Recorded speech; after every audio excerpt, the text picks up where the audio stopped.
Well, I think they'll be patient. I think the worse that the worst problem that trade creates, the more likelihood they cut a deal.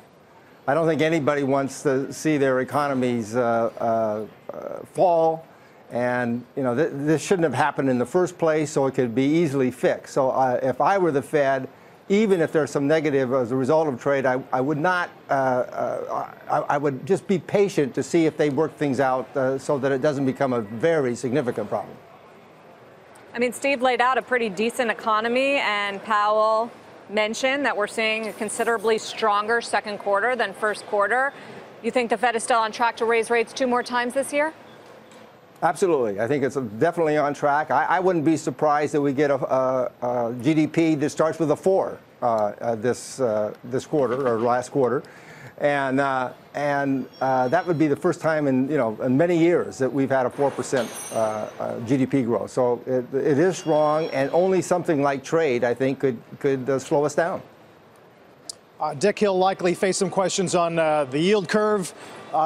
Really interesting debate going on right now about whether or not the curve this time is a reliable precursor or indicator of recession, especially with what some expect to be a European bond sell-off maybe later in the year. Where's your head on that?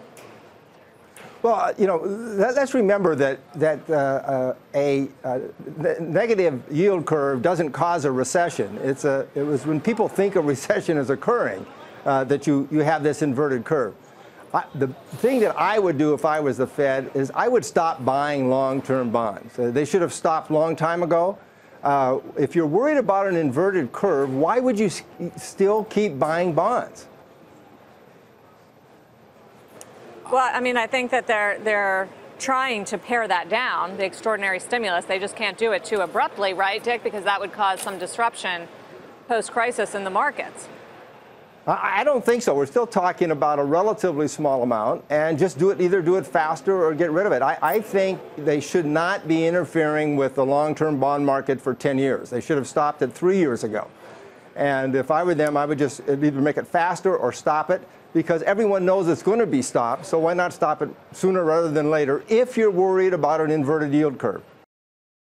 Hey there, thanks for checking out CNBC on YouTube. Be sure to subscribe to stay up to date on all of the day's biggest stories. You can also click on any of the videos around me to watch the latest from CNBC.